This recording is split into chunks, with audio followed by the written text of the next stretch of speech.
जय हिंद पंडित, क्या हाल चाल। Welcome back. आज हम नेक्स्ट टॉपिक स्टार्ट करेंगे जिसका नाम है डेफिनेशंस। प्रीवियस लेक्चर में हमने छोटा सा टॉपिक किया था, that was an introductory video. उसमें हमने किया था कि क्या हिंदू है, हु इज अ हिंदू। ठीक है जी। लॉ टर्म का हमने मतलब पढ़ा था कि उसको समझा था कि what is the term law called, इसका मतलब क्या है।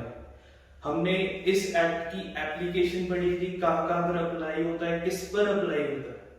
ठीक है जी। प्रॉपर एक प्रिसाइज डेट पढ़ी थी, कब से ये कमेंस हुआ था, कब से शुरू हुआ था। लास्ट वीडियो में हमने एक लॉ वर्ड किया था, लॉ वोकैबुलरी की थी, जो की थी कमेंसमेंट। जो टर्म हमारे पास आई थी दैट इज कमेंसमेंट। कमेंसमेंट का मतलब होता है जी बिगिन, शुरुआत, कब चीजें शुरू हुई है। हर एक लेक्चर में आपको एक लॉ वोकैबुलरी बताई जाएगी थी, जो कि आपको हेल्पफुल होगी पढ़ने में, एक्ट्स पढ़ने में, to just go through it easily. Acts को आसान भाषा में पढ़ा जाए और समझा जाए। तो हमेशा वीडियो के एंड पे there is always something special for the viewers who are viewing this video. सबके लिए एक स्पेशल चीज होती है, that is law vocabulary, that is the most important part of the video. ठीक है जी। आज हम नया लेक्चर शुरू करेंगे जी, लेक्चर 2 है जी, द हिंदू मैरिज एक्ट 1955 पर। इस लेक्चर में हम पढ़ेंगे जी section 3 of the Hindu Marriage Act. हमने सेक्शन 1 एंड 2 प्रीवियस वीडियो में रिकॉर्ड किया था, पढ़ा था, समझा था। That is section 1 talks about the title the Hindu Marriage Act. इस एक्ट का नाम हमने रखा है जी the Hindu Marriage Act 1955। Section 2 में ये बताता है कि that till what extent it applies, इस कहां पर ये अप्लाई होता है। पहली बात है कि ये हिंदूज पर अप्लाई होता है। दूसरी बात है कि ये पूरे इंडिया पर अप्लाई होता है, almost all over the India, pan India पर इसकी एप्लीकेशन है। बस एक ही कंडीशन है, या पर्सन शुड बी अ हिंदू। ठीक है जी। इसके बाद हम आज शुरुआत करेंगे जी, आज शुरू करेंगे जी section 3 of Hindu Marriage Act 1955, definitions. Definitions इस टर्म में, इस सेक्शन में, सेक्शन 3 है वीडियो, इसके बारे में हम बात करते हैं तो ये डेफिनेशंस को स्टेट करता है। It talks about definition, it denotes definition, कि इस सेक्शन में कुछ डेफिनेशंस दी गई है, कुछ टर्म्स दी गई हैं जो इस एक्ट में हमने यूज करनी है और आगे यूज हुई है एक्ट में। जैसे फॉर एग्जांपल एक हमारी टर्म है कस्टम एंड यूजेज, ये टर्म यूज की गई है, और बहुत सारी टर्म्स यूज की है जो कि इस सेक्शन के अंदर आती है, जो कि है डेफिनेशन के अंदर कुछ टर्म्स आती है। ठीक है जी। इसके बाद हम आज पढ़ेंगे कि सेक्शन का मतलब क्या होता है, because it is a very first video जी, बहुत फर्स्ट वीडियोस हैं, तो हर एक लेक्चर के लिए, हर एक लॉ स्टूडेंट के लिए बच्चों को पता होना चाहिए कि माइन्यूटनेस, हर एक वर्ड की बारीकी पता होनी चाहिए कि वर्ड का मतलब क्या है। अब सेक्शन हमारे लिए एक नया वर्ड है, हमें ये पता है कि सेक्शंस होते हैं, आर्टिकल्स होते हैं, बट व्हाट इट मींस, मतलब क्या है सेक्शन का, इस वर्ड सेक्शन का मतलब क्या है, व्हाट इट स्टेट्स, समझते हैं। ठीक है जी। अगर किसी को पता है that somebody knows who is doing video, जो वीडियो देख रहा है उसे पता है, तो पॉज कीजिए, comment it down in the comment box. Comment box में कमेंट कीजिए जिसको टर्म बता दीजिए सेक्शन का मतलब। ठीक है जी। अब सेक्शन का मतलब पॉज करके सोचिए कि व्हाट इट मींस। किसी को भी पता है, दैट इज वेरी गुड। हमें ये चेक करना है कि क्या उस आदमी को, उस पर्सन को सही पता है या गलत पता है। ठीक है जी। इस वीडियो के मीडियम से हम उसे क्लियर करवाएंगे। ठीक है जी। सेक्शन मींस, सेक्शन का क्या मतलब है। सेक्शन स्टेट्स, सेक्शन बताता है कि सेक्शन एक ऐसा वर्ड है जी जो कि पूरे एक्ट को डिवाइड करता है। ठीक है जी। पूरे एक्ट को, जैसे ये एक्ट है फॉर एग्जांपल, इसे पार्ट 1 में, पार्ट 2 में, पार्ट 3 में, पार्ट 4 में, पार्ट 5 में, ऐसे एक्ट भी डिवाइड हुआ गया। ठीक है जी। फॉर एग्जांपल ये 1 है, ये 2 है, it is 3, it is 4, it is 5। ठीक है जी। अकॉर्डिंगली जैसे इसका नाम हम दे देते हैं हेड, इसका नाम दे देते हैं नेक, ठीक है जी, इसका नाम दे देते हैं चेस्ट। ऐसे ही हर हर एक एक्ट को ऐसे डिवाइड किया गया है जी, न्यूमेरिकली 1 2 3। जैसे आप देख सकते हो ये नंबर है 3, ठीक है जी। ऐसे ही सेक्शन बताता है कि section is a division of provisions. क्या चीज है? डिवीजन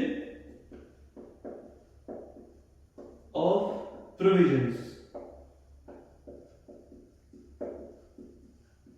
कि प्रोविजंस को डिवाइड कर दिया गया, राइट। इस सेक्शन एक ऐसा पार्ट है एक्ट का कि हर एक सेक्शन में हर एक 1 2 3 4 अकॉर्डिंगली, जैसे हमने 1 और 2 सेक्शन कर लिया, उसके बाद हम 3 कर रहे हैं जो कि डेफिनेशन बताता है।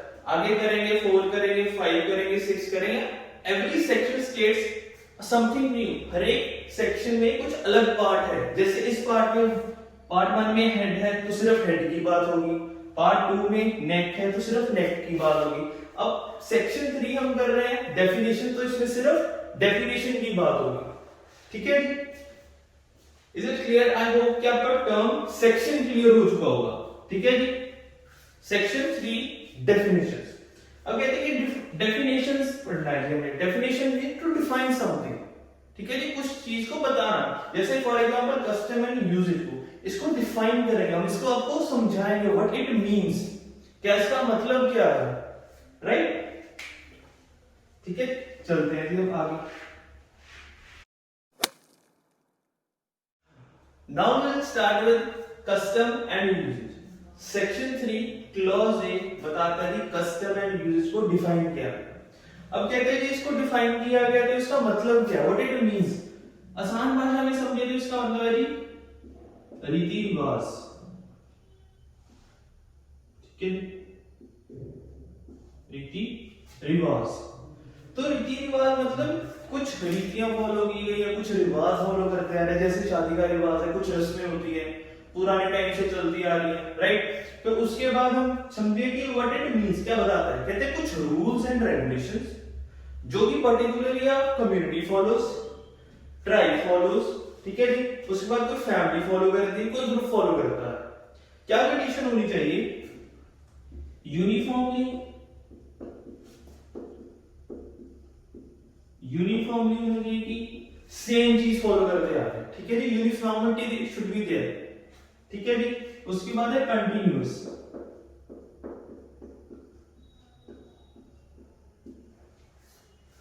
वो कंटिन्यूअस भी होना चाहिए। ऐसा नहीं कि आज फॉलो कर रहे कल फॉलो नहीं कर रहे, then that is not a custom और यूसेज, ठीक है। ये हमारी छोटा सा टर्म था कस्टम एंड यूसेज। वो बताते हैं कोई ग्रुप फॉलो करे, ठीक है जी, कोई ट्राइब फॉलो करे, कोई कम्युनिटी फॉलो करे, कोई कम्युनिटी फॉलो करे, ठीक है जी। Family can also follow. Family, हमारी फैमिली में शादी होती है, राइट, वो भी फॉलो, वो भी एक ट्रेडिशन है, वो भी एक कस्टम है। शादी भी एक कस्टम है, ठीक है जी। जैसे सती प्रथा एक कस्टम थी, वो बंद हो चुकी है, ठीक है जी। That is not a tradition, वो कोई अब कस्टम नहीं होता। आज का टाइम है, मॉडर्न टाइम में वो कस्टम नहीं है, ठीक है जी। ये टर्म दी है सेक्शन 3 क्लॉज ए, राइट। एक बार गो थ्रू कर लीजिए, स्क्रीनशॉट लेना चाहते हो स्क्रीनशॉट ले लीजिए, it will be very helpful. अगर आप नोट्स बनाना चाहते हो वीडियो को पॉज कर लीजिए, you can make a notes. Next है हमारे पास section 3 clause B district codes, ठीक है जी। पहला टर्म किया है जी हमने कस्टम्स एंड यूसेजेस।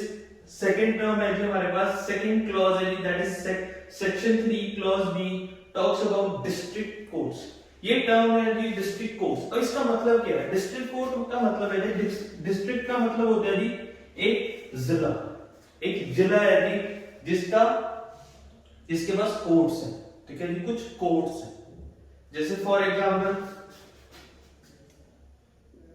अब ए नाम का एक डिस्ट्रिक्ट है, ठीक है जी, ए नाम का एक डिस्ट्रिक्ट है, तो इस डिस्ट्रिक्ट में एक कोड तो होता ही है, ठीक है जी। A code is always there, ठीक है जी। डिस्ट्रिक्ट के बाद फिर स्टेट्स बनती है जी, बड़ी बड़ी स्टेट्स, ठीक है जी, ये स्टेट फॉर्म होती है। ये रहा बी डिस्ट्रिक्ट, ये रहा सी डिस्ट्रिक्ट, ये रहा डी डिस्ट्रिक्ट, ये रहा ई डिस्ट्रिक्ट, ये रहा एफ डिस्ट्रिक्ट। ठीक है जी, ऐसे ऐसे हर एक डिस्ट्रिक्ट की एक कोड होती है। ठीक है जी, and these codes follow civil codes. ठीक है जी, ये सिविल कोड मानी जाती है। डिस्ट्रिक्ट कोड्स दो तरह की होती है, first is civil, another is criminal. ठीक है जी, क्रिमिनल कोड्स होती है, सिविल कोड्स। बट ये जो मैरिज का मैटर है ये सिविल कोड डिसाइड करती है, राइट? ये सिविल कोड डिसाइड करती है मैरिज का मैटर। सो ये प्रोविजन बताती है हमें सेक्शन 3 की क्लॉज बी डिस्ट्रिक्ट कोड्स की प्रोविजंस क्या है, इसका टर्म का मतलब क्या है, क्या डिफाइन करता है, that there should be a civil code. Matter सिर्फ सिविल कोड्स के पास जाएंगे। ठीक है जी, दूसरा बात है प्रिंसिपल सिविल कोड्स। वो कहते हैं प्रिंसिपल सिविल कोड्स के पास भी जा सकते हैं। तीसरा पॉइंट है जी jurisdiction given by state government. वो कहते हैं ज्यूरिसडिक्शन का मतलब क्या है? ज्यूरिसडिक्शन का मतलब है जी एरिया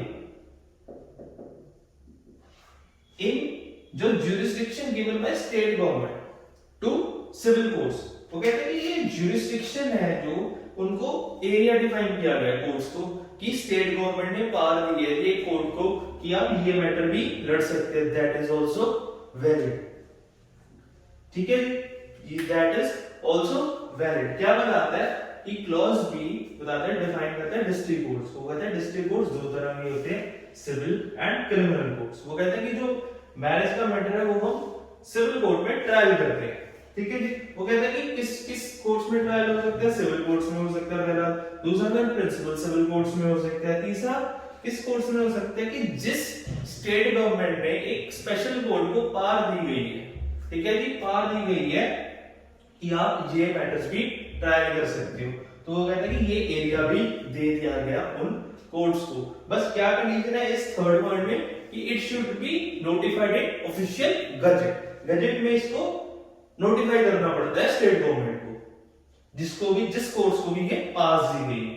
राइट, आई होप आपको सेक्शन 3 क्लॉज बी क्लियर हो चुका होगा। नहीं क्लियर हुआ पॉज कीजिए, नोट्स बनाइए, दोबारा से रीस्टार्ट कीजिए, रिवाइंड कीजिए और दोबारा से देखिए।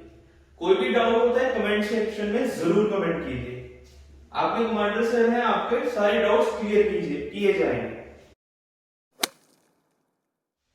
हाँ जी भाई, नेक्स्ट चलते हैं जी हम सेक्शन 3 क्लॉज सी पर। क्लॉज सी बताता है जी हमें फुल ब्लड, पूरा डिफाइन करता है जी कि फुल ब्लड का मतलब क्या है। ठीक है जी, खून का रिश्ता क्या है। ठीक है जी, अब एक एग्जांपल समझते हैं, एक एग्जांपल से समझते हैं। ए और बी मदर फादर है। ठीक है जी, ए मदर है, बी फादर है। ठीक है जी, एक मैरिड कपल है, इनके दो बच्चे हुए जी। ठीक है जी, they both had two babies जी, दो बच्चे हुए, जिसका नाम रखा गया सी, जिसका नाम रखा गया डी। ठीक है, अब वो कहता है कि इनका रिश्ता इनके साथ कैसा होगा, इन दोनों का आपस में रिश्ता कैसा होगा। दे बोथ ईच अदर, कैसा होगा इनका रिश्ता, that will be of full blood. ये हमें कैसे पता चला कि ए मदर है, बी फादर है, इनके दो बच्चे हुए, जिसका नाम रखा गया सी और एक का नाम रखा गया डी। ठीक है जी, अब इन दोनों का रिश्ता फुल ब्लड है। ठीक है जी, बिकॉज क्या रीजन है, बिकॉज इनके मदर भी सेम है, इनके फादर भी सेम है। ठीक है जी, इन दोनों के मदर भी सेम है, फादर भी सेम है, और जिनके मदर एंड फादर, इनका एक प्रॉपर टर्म होता है that is common ancestors.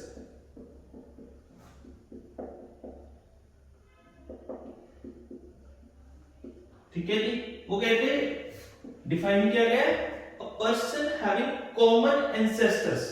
Common ancestors मतलब मदर भी सेम है, फादर भी सेम है। ठीक है जी, अब इन दोनों का रिश्ता क्या होगा जी, फुल ब्लड का। ठीक है, they had a relationship of full blood relationship. ठीक है, क्लियर है टर्म, आपको फुल ब्लड रिलेशनशिप होती है। अगर इस डायग्राम का आप स्क्रीनशॉट लेना चाहते हो, please take a screenshot, because आप इसको नोट्स में फिक्स कर सकते हो, नहीं तो वीडियो को पॉज करो और डायग्राम बना सकते हो। ठीक है जी, नोट इट डाउन।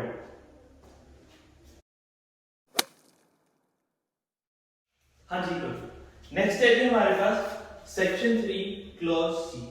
ये दोनों कंबाइंड है जी, ठीक है जी। इसमें हमारे पास फुल ब्लड भी है और हाफ ब्लड भी है। Section C has two terms, first is half blood and second is full blood, ठीक है जी। आज हम समझेंगे कि हाफ ब्लड रिलेशनशिप क्या है। फुल ब्लड तो हमने समझ ली, वो हमने पिछली स्लाइड में समझ लिया। हम समझते हैं कि हाफ ब्लड क्या है। हाफ ब्लड बताता है कि फॉर एग्जांपल, हम एग्जांपल से समझेंगे बिकॉज़ बुक्स में डेफिनेशंस गिवन है बट एग्जांपल्स मिसिंग है, ठीक है। You will understand with an example. Example से बहुत अच्छी तरह समझ आता है, फिर आपको बुकिश लैंग्वेज भी समझ आ जाएगी, ठीक है जी। To understand it will understand with an example. एक इलस्ट्रेशन से समझते हैं, ठीक है जी। क्या इलस्ट्रेशन क्या है? A and B are married couple, ये दोनों कपल, ठीक है जी। ये मेल है, ये फीमेल है, ठीक है जी। A is male, B is female, ठीक है जी। इन दोनों के एक बच्चा हुआ जिसका नाम रखा गया C, ठीक है जी। C नाम का इनका एक बच्चा है, ठीक है जी। अब वो कहते हैं कि A and B is a couple, C नाम का एक बच्चा है।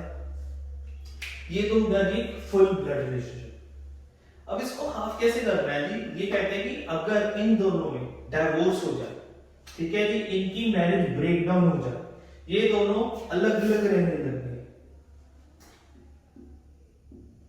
ठीक है जी, ये दोनों अलग अलग रहने लग गए, then they will constitute a half blood relationship. Half blood relationship कैसे? अब फॉर एग्जांपल ए हमारे पास मेल था,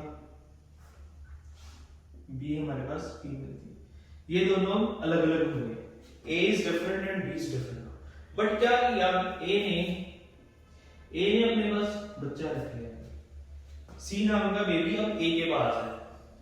ए ने मैरिज की डी के साथ, ठीक है जी। Now they constitute a half blood relationship. But उस हाफ ब्लड रिलेशनशिप को कॉन्स्टिट्यूट करने से पहले एक कंडीशन इन्हें फुलफिल करनी पड़ेगी, दैट इज इनका एक बेबी होगा, दैट इज सी, ठीक है जी। अब वो कहते हैं कि ये दोनों, इन दोनों का रिलेशनशिप सी एंड ई का रिलेशनशिप होगा जी हाफ ब्लड, बिकॉज वो कहते हैं कि ए नाम का जो ये मेल है ये इनका बच्चा है, इनके साथ इनका बेबी हुआ था, ठीक है जी। बट अब ये जो नई लेडी आई है ये भी एक फीमेल है, इनकी दोबारा से अब ए और डी की मैरिज हुई है जी, ठीक है जी। मैरिज हुई तो एक बेबी हुआ जिसका नाम रखा गया ई। अब कहते हैं जी इन दोनों ने लिखा सी एंड ई का रिलेशनशिप क्या होगा, that will be half blood relationship, because ये नई फीमेल है जी और ये जो बी नाम की फीमेल थी इनके साथ इनका डाइवोर्स हो गया था। अब इन दोनों का जो बेबी होगा that is E, that will constitute C and D a half blood relationship, ठीक है जी।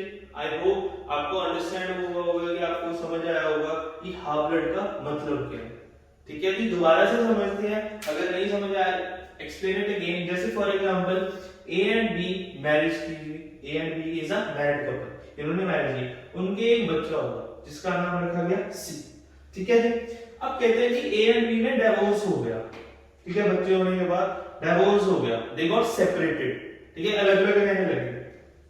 बी अलग रहता था, बी अलग रहती थी और ए अलग रहता था। तो ए ने क्या किया, ए के पास बच्चा था जी सी, ठीक है जी, ए के साथ बच्चा था सी, उन्होंने मैरिज की डी के साथ, D is a female, marriage की डी के साथ, उनका बच्चा हुआ जी। अब वो कहते हैं इन दोनों का रिलेशनशिप हाफ ब्लड का है, because this child is from B blood, वो कहते हैं बी ब्लड से है, इसलिए इन दोनों का हाफ ब्लड का रिलेशनशिप है, ठीक है जी। आई होप आपको अब समझ आ गया होगा क्लियरली, आपको ये टॉपिक हाफ ब्लड क्लियर होगा, ठीक है जी। इनको नहीं समझ आया दोबारा से पॉज कीजिए, रिवाइंड कीजिए, रीस्टार्ट कीजिए, आपको आई गेस आपको समझ जरूर आएगा, ठीक है जी। चलते हैं।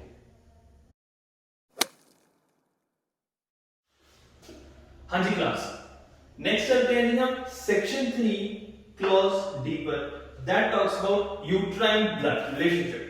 तो कहता है यूट्राइन ब्लड रिलेशनशिप होता क्या है, थोड़ा डिफरेंट टर्म है जी, नया टर्म है, will understand it clearly. Same है, बस जो ये हाफ ब्लड था उसका vice versa, it is very opposite to each other. ठीक है जी, ऑपोजिट टू ईच अदर कैसे है, एग्जांपल से समझते हैं। A and B are married couple, A male है, बी इज फीमेल। ठीक है, A and B is a married couple, male and female. इनके एक बच्चा हुआ सी। ठीक है, और उसके बाद इनका हो जाता है डिवोर्स, इन दोनों का हो गया डिवोर्स। अब क्या होता है, ये दोनों रहने लग गए अलग अलग। A is a male, live separately, B is, ये अलग रहते हैं। ठीक है, बट अब इस सिनेरियो में हमारे पास ये है कि बी के पास बच्चा है सी। ठीक है, इन्होंने शादी करवाई डी के साथ, जो कि थे मेल। ठीक है जी, डी के साथ इन्होंने शादी की, जो कि थे मेल। इन दोनों का एक बच्चा हुआ जिसका नाम रखा गया ई। ठीक है जी, अब वो कहते हैं इन दोनों का रिलेशनशिप क्या होगा जी, यूट्राइन ब्लड रिलेशनशिप। इन दोनों का ब्लड रिलेशन होगा जी यूट्राइन ब्लड। वो कहते हैं two persons can have a uterine blood relationship when they have a common ancestor common होगा बट डिफरेंट हस्बैंड। अब इनके हस्बैंड डिफरेंट है, बिकॉज ये हस्बैंड का बच्चा इधर से है, सी ए का बच्चा है। ठीक है जी, बट वो कहते हैं जो ई बच्चा आया है वो टी से आया है। ठीक है जी, the child E has come from D. ठीक है जी, वो कहते हैं बी और डी से का बच्चा है ई, ए और बी का बच्चा है सी। ठीक है जी, अब कहते हैं इन दोनों का सी एंड ई का जो ब्लड रिलेशन है वो क्या होगा, यूट्राइन ब्लड रिलेशन। जो हाफ ब्लड का था two persons can have half blood relationship when, condition क्या है, when they have common ancestor but different wives. Half blood में डिफरेंट वाइफ्स और यूट्राइन ब्लड में है डिफरेंट हस्बैंड्स। ठीक है जी, मींस इन्होंने भी शादी नहीं की। ठीक है जी, इनका हो गया अलग से। ठीक है जी, इन दोनों का हो गया यूट्राइन ब्लड रिलेशनशिप। ठीक है जी, एक बार स्क्रीनशॉट ले लीजिए, because you can add this to your notes. This diagrams are very precious, ये बहुत हेल्पफुल होंगे जी आपके आगे नेक्स्ट जो आप कहीं पे भी अप्लाई करना चाहते हो, रूल्स को यूट्राइन ब्लड कैसे निकालना है। ठीक है जी, इट इज वेरी इजी। अब आप डायग्राम्स को नोट डाउन कर सकते हो वीडियो पॉज करके, या स्क्रीनशॉट ले लीजिए, because you can add it to your notes, because आप नोट्स में ऐड कर सकते हो। ठीक है जी, देखिए एक बार नोट डाउन कीजिए। हाँ जी क्लास, नेक्स्ट है जी हमारे पास section 3 clause E, that is about prescribed. This term denotes, अब ये टर्म क्या बताती है जी हमें, व्हाट इट डिनोट्स, क्या बताती है कि प्रिस्क्राइब्ड का मतलब क्या। It is very easy term. Prescribed का मतलब है व्हाट इज गिवन। ठीक है जी, एक्ट में क्या चीज गिवन है, जैसे आप डॉक्टर के पास जाते हो, वो प्रिस्क्रिप्शन देता है कि ये चीजें आपको फॉलो करनी है, ये मेडिसिन्स फॉलो करनी है। The prescribed medicines are to be follow. ठीक है जी, ऐसे ही एक्ट भी हमें ये बताता है कि जो ये वर्ड है, कहता है जो चीजें एक्ट में दी गई है, जो चीज एक्ट में प्रिस्क्राइब की गई है, वही हमें फॉलो करनी है। It states what is given. ठीक है जी, एक बार ये भी गो थ्रू कीजिए कि प्रिस्क्राइब का मतलब है जी what is given in this act. ठीक है जी, आई होप आपको टर्म प्रिस्क्राइब क्लियर होगा।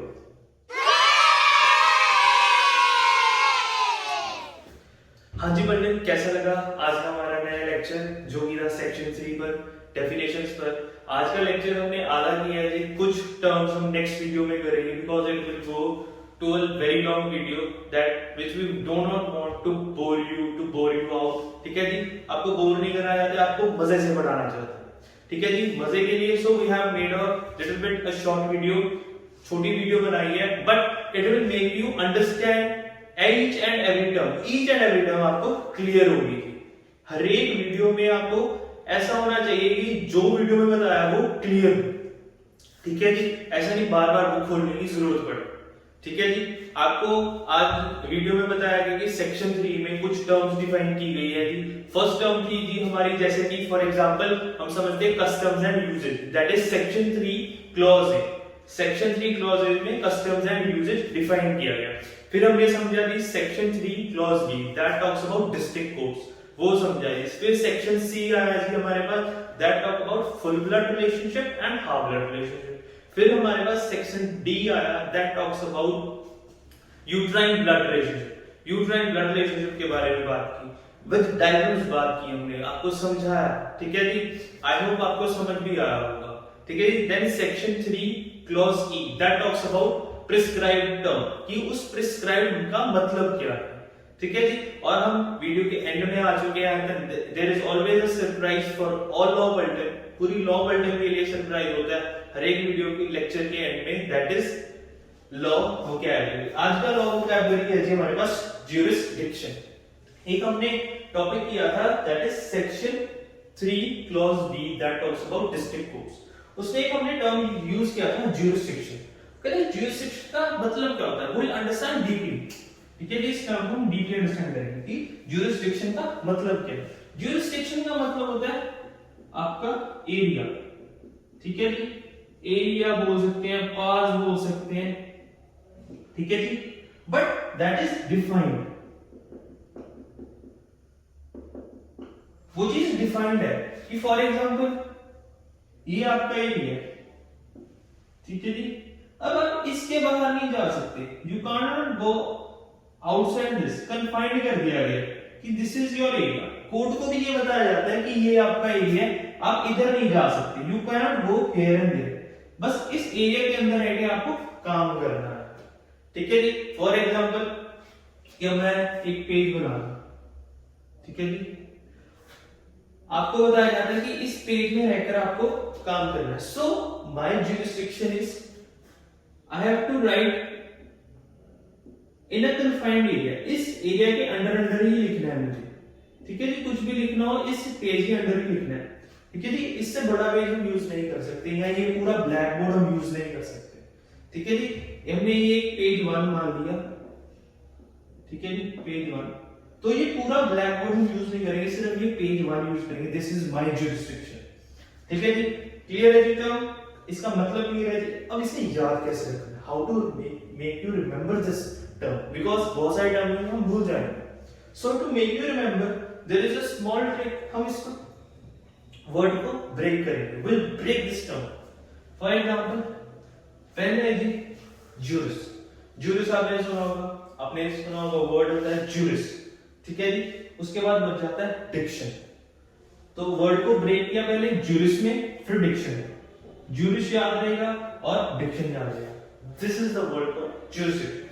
अगर आपको और आसान करना है जी, और आसान करना है, if you want to make it more easy, will help you, ठीक है जी। फर्स्ट क्या करना है जी, पहले JUR, ठीक है जी, JUR जब, फिर उसके बाद IS इज, फिर हमारे पास वर्ड होता है diction, jur is diction. So we'll have a word jurisdiction, jur is diction. This is the word for jurisdiction। इसका मतलब होता है जी एरिया, पास डिफाइंड है, ठीक है जी। जिस एरिया में चीज डिफाइंड है, डिफाइंड पास, यही आपकी jurisdiction है। इसके बाहर आप कुछ पार्ट यूज नहीं कर सकते, कुछ एरिया भी यूज नहीं कर सकते, ठीक है जी। आई गेस आपको विद एग्जांपल क्लियर हो चुका होगा। ये था जी हमारा आज का लॉ लेक्चर, जो था लेक्चर 2। लॉ बुलेटिन ने आपको हिंदू मैरिज एक्ट का टॉपिक स्टार्ट करवाया है जी। आज हमने सेक्शन 3 किया है। सेक्शन 3 में हमने 5 क्लॉजेस किए, that is section 3 clause A, clause B, clause C, clause D, clause E। बाकी क्लॉजेस हम नेक्स्ट लेक्चर में करेंगे, नेक्स्ट वीडियो में आपको प्रेजेंट करवाएंगे with new examples, with new definitions, ठीक है जी। आज का हमारा लॉ लेक्चर इतना ही था। आई होप आपको मजा आया होगा इस वीडियो के थ्रू, आपने अच्छी तरह से समझा होगा। There is nothing typical, there is nothing डरने की बात नहीं है, ठीक है जी। लॉ बुलेटिन आई है जी, आपको अच्छी तरह से समझा रहे हैं। कमांडर सिमरजोत सिंह आपके कमांडर है जी, अच्छी तरह से आपको समझाएंगे। लॉ बुलेटिन को कमांड करने का उन्होंने बहुत बड़ा इनिशिएटिव लिया। मिलते हैं जी अगले वीडियो में। टिल दैट नोट्स बनाएं अच्छी तरह से जी, अपनी लाइफ एंजॉय कीजिए, ठीक है जी। एंड पढ़िए भी एंजॉयमेंट के साथ। अगर पढ़ने का मन ना हो तभी छोड़ दीजिए, बिकॉज अगर पढ़ने का मन नहीं है then you can not focus it properly, ठीक है जी। मिलते हैं जी अगले वीडियो में। टिल दैट जय हिंद। मिलते हैं अगले वीडियो।